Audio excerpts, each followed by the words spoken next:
Le dernier quart d'heure de Smart Bourse, chaque soir, c'est le quart d'heure thématique. Le thème ce soir, c'est comment permettre un accès équitable aux levées de fonds des sociétés cotées pour les particuliers. Quand je dis accès équitable, c'est-à-dire de la même manière que des investisseurs professionnels, sophistiqués ou institutionnels. C'est la mission en résumé de Primary Bid et son directeur France, François Devilliers, est avec nous en plateau. François, bonsoir et bienvenue. Bonsoir à tous. J'ai bien résumé la raison d'être de Primary Bid, c'est ça ? C'est notre mission, effectivement, c'est de démocratiser le marché de capitaux. C'est-à-dire qu'on va utiliser les technologies digitales pour connecter les investisseurs particuliers à des opérations qui sont actuellement réservées uniquement aux investisseurs institutionnels. Ouais. Voilà. Tant bien même les opérations en question sont des offres qui concernent des produits financiers non complexes, donc auxquels les particuliers ne sont pas exclus pour des raisons réglementaires. C'est uniquement pour des raisons opérationnelles qui sont exclus. Et c'est notre mission de casser ces barrières et d'inclure les particuliers. Concrètement, en France, on connecte les particuliers à ce qu'on appelle les placements privés. Des obligations de capital, des DPS ou cessions de blocs d'actions, qui ne durent que quelques heures, avec une décote et réservées aux institutionnels uniquement. Ouais. Quelques heures, parfois quelques minutes en fin de séance, comme ça, boum, ça part bloc par bloc et ça peut aller très très vite. Ça peut aller très très vite. Alors, on est quand même sur quelques heures. Mais d'accord. Voilà, on fait attention aussi à ce que les particuliers aient une fenêtre de souscription relativement longue. Alors, c'est très relatif. C'est de 18h à 22h habituellement. Sous réserve de clôture anticipée, l'offre est très sursouscrite. Ouais. On a fait nos premières offres en France. Mais oui, bien sûr. Non, mais attendez, pas trop vite. Parce que, non, mais déjà, moi, ce que je veux dire, ce qui m'intéresse et ce qui m'importe, c'est un accès équitable, effectivement, au marché de capitaux, à travers des opérations, comme vous l'avez décrit, placement privé, etc., qui sont les opérations de financement primaire des entreprises. Ouais. On finance l'économie réelle. Quand j'achète une action Total qui traîne sur le marché secondaire, je finance absolument pas Total. Ouais. Là, on accède au financement de l'économie réelle française. Exactement. Non, c'est partie très importante de notre proposition de valeur. C'est donner du sens à son épargne aussi. C'est 1 euro souscrit. Mais oui, moi je vois bien que ça coche cette case-là. Exactement, voilà.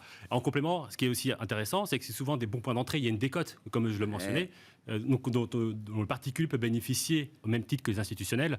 Et ça, c'est bon. Voilà, et dernier élément aussi très important, c'est qu'on peut accéder gratuitement à ces produits. C'est-à-dire qu'il n'y a pas de montant minimum ou de frais cachés. Je comprends. Lors des souscriptions. Équitable, transparent, et ça permet de rééquilibrer, d'avoir une symétrie entre le particulier et l'institutionnel ou professionnel sur ces opérations. Et ce qui est très intéressant, c'est que certes, c'est une valeur ajoutée pour l'investisseur particulier, donc il y a de nouvelles opportunités d'investissement, au même titre que les institutionnels, mais aussi pour l'émetteur, qui finalement, jusqu'à présent, était privé d'une poche supplémentaire de demande, une poche supplémentaire de liquidité, parce que c'est souvent, sur le small and mid cap en particulier, les petits investisseurs qui apportent cette liquidité, et également, ils ne pouvaient tout simplement pas mettre en œuvre les bonnes pratiques de gouvernance qui consistent à inclure leurs actionnaires existants à l'offre. Ça, c'était ma deuxième question, François, mais c'est parfait, parce que vous avez alors, c'est une société, c'est une fintech britannique, hein, c'est ça ? D'origine anglaise. D'origine anglaise. Après, bien sûr, c'est l'entité française, Primary Bid SA, bien sûr, qui opère en France, et autorisée par la Banque de France. Ce que je voulais dire, c'est qu'il y avait déjà un track record sur le marché britannique sur lequel on peut s'appuyer. Plusieurs dizaines d'opérations. On est passé à la centaine. À la centaine, j'ai vu 140, c'est ça peut-être ? Non, on a plus de 200, centaine. Donc plus de 200. Ah oui, voilà, c'est ça. 150 en 2021. Seul. Et 2 opérations de départ sur le marché français. Ça fait 6 mois que vous êtes sur le marché français, vous êtes arrivé en juin 2021. Donc, dans l'univers des petites capitalisations, Ecoslops et Global Bioénergie. Déjà, quel bilan opérationnel vous retirez de ces opérations ? Je crois qu'il y a eu pour 700 000 euros de participation sur l'une d'entre elles, avec les particuliers, et 1 million sur une autre. Enfin, alors, faites référence au montant alloué, et c'est, nous, la première mesure du succès, c'est que ces offres ont été sursouscrites. Donc, on a été alloué 700 000 euros pour Ecoslops et 1 million d'euros pour Global Bioénergie. Les 2 offres ont été significativement sursouscrites, ce qui prouve qu'il y avait un appétit des particuliers pour ce produit. C'est le premier élément. Le deuxième élément qui est très important, c'est que tout s'est très bien passé d'un point de vue technologique. C'était extrêmement simple pour l'investisseur particulier de participer, pour l'émetteur de nous inclure dans ce processus. Il ne faut pas qu'on apporte de complications. Comme vous disiez, les fenêtres de marché sont très étroites. Si jamais on apporte de la complication, ça n'a pas marché. Et tout s'est très bien passé. Et effectivement, on était aussi ravis de montrer que notre technologie, elle est très robuste. Qu'est-ce qu'elles viennent chercher là, ces entreprises, Ecoslops, Global Bioénergie et les prochaines? Justement, qu'est-ce qu'elles viennent chercher à travers votre solution? Vous avez déjà esquissé un début de réponse, mais moi, qu'est-ce qui caractérise ces entreprises quand elles viennent chercher cette solution que vous leur offrez? C'est un ensemble de choses. La première chose, c'est le traitement équitable des actionnaires existants. Dans la mesure du possible, autant que possible, et je pense qu'on va y revenir, autant que possible inclure les actionnaires existants, leur donner la même opportunité d'investissement, la décote, au même titre que les institutionnels. La deuxième chose, c'est évidemment optimiser les termes de l'opération. Concrètement, c'est de la demande supplémentaire. C'est-à-dire qu'il y a quand même un processus relativement lourd qui est mis en place pour cette levée de fonds pour inclure les institutionnels. Autant y rajouter, si on ne parle pas de complications, les particuliers. Aussi, c'est très important pour le small et mid cap, c'est la liquidité supplémentaire. C'est-à-dire que si vous vendez 1 million d'euros à un institutionnel, ce n'est pas pareil que si vous vendez 1 million d'euros à 1000 particuliers. Ouais, bien sûr. Très intéressant. À quel rythme est-ce que vous anticipez le développement de PrimaRebit sur le marché français? Alors, au regard des liens que vous avez avec les entreprises cotées, des intérêts que vous pouvez recevoir, au regard du besoin de financement aussi qu'ont ces entreprises aujourd'hui, et de l'appétit retrouvé des particuliers pour la bourse, puisqu'on vit avec ce phénomène depuis le début de la pandémie maintenant. Le marché français, c'est à peu près 50 opérations par an. Ouais. Voilà. Donc après, moi, ma mission, c'est d'avoir la plus grande part de marché possible. Et donc, nous, dès qu'il y a un démarrage un peu progressif, il y a l'innovation sur le marché de capitaux peut prendre un peu de temps. Il y a un enjeu pour nous, évidemment, de se faire connaître également. Mais bon, compte tenu de nos précédents anglais, compte tenu des retours de marché que j'ai, du soutien de notre partenaire Euronext, je pense qu'on aura une part de marché significative cette année. Ouais.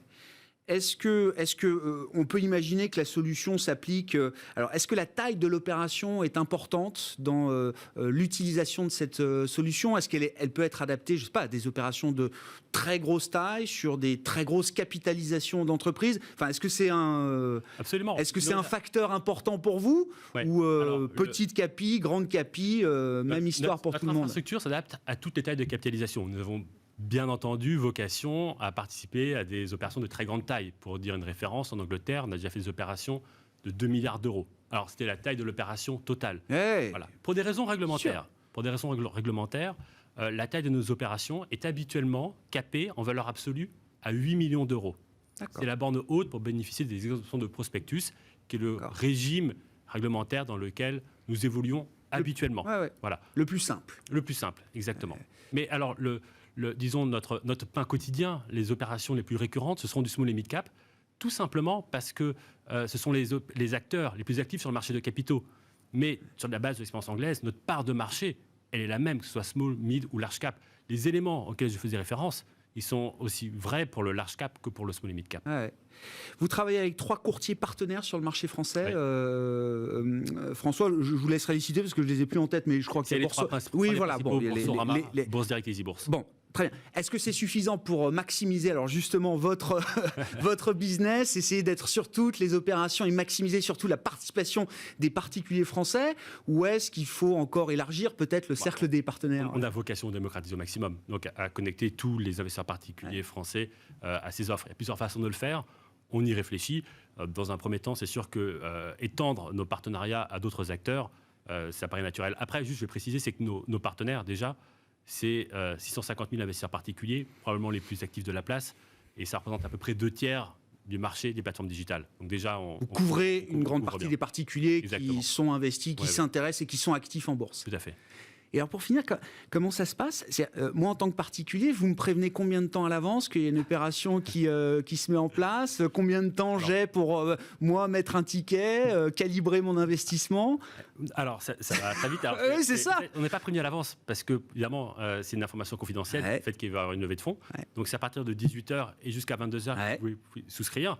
Et les notifications sont envoyées par nos partenaires. Et donc, c'est un mélange d'emails, de SMS et de bannières sur le site internet. Alors, si vous êtes actionnaire de la valeur, vous recevrez un SMS par nos partenaires. Oui, mais ça implique quand même une prise de décision très rapide chez le particulier. Absolument, mais alors c'est un paradoxe. Effectivement, on peut comparer notre produit à des introductions en bourse. C'est un peu la même gamme de produits, des levées de fonds, le financement de l'économie réelle. Enfin, l'intro, il y a tout un processus qui fait qu'on est au courant, il y a une communication, on a le temps de regarder un peu la boîte. Vous avez 2 semaines, vous avez un prospectus. En revanche, vous n'avez pas d'historique boursier. Vous n'avez pas d'historique de performance du management. Alors là, surtout vous êtes actionnaire, vous connaissez l'histoire. Voilà. Et il y a une notion de prix. Voilà, il y a une décote. Le particulier, il est suiveur. L'offre, elle est validée par les institutionnels. Il y a toujours des institutionnels qui représentent la majorité de l'offre. Je pense que c'est des notions des éléments à prendre en compte pour se décider rapidement. Et en l'occurrence, c'était des bons investissements. En tout cas, Global Bioénergie, 40% en un mois, au-dessus du cours d'émission. Oui, ça, j'imagine que c'est important aussi, parce qu'il ne faut pas que les particuliers soient déçus par leur participation. Mais bon, ça dépend pas que de vous, et ça dépend même pas de vous du tout. Non, bien sûr. Mais après, il y a plusieurs garde-fous. Encore une fois, le premier, pour me répéter... La décote. Oui, il y a la décote, mais qui est validée. C'est-à-dire le prix fixé par les institutionnels. Il n'y a pas d'offre primary bid s'il n'y a pas d'offre institutionnelle. J'entends. Et nous, on représentera toujours une petite partie qui n'influera pas sur le mécanisme de fixation de prix. Très clair. Okay. Et sur l'historique anglais, on a des grands chiffres. Voilà, on a 3/4 des opérations qui affichent une plus-value. Ouais, c'est ça. Merci beaucoup François. Bon, on se reverra pour faire le point effectivement sur votre entrée sur le marché français depuis l'été 2021 et déjà la participation à 2 opérations qui ont permis à des particuliers d'accéder de manière équitable et transparente à des levées de fonds menées par Ecoslops et Global Bioénergie. François de Vilgès qui était à mes côtés en plateau, le directeur France de Primary Bid, invité du quart d'heure thématique de Smart Bourse. Voilà pour cette édition ce soir. On se retrouve demain en direct à 12h30 sur Bismart.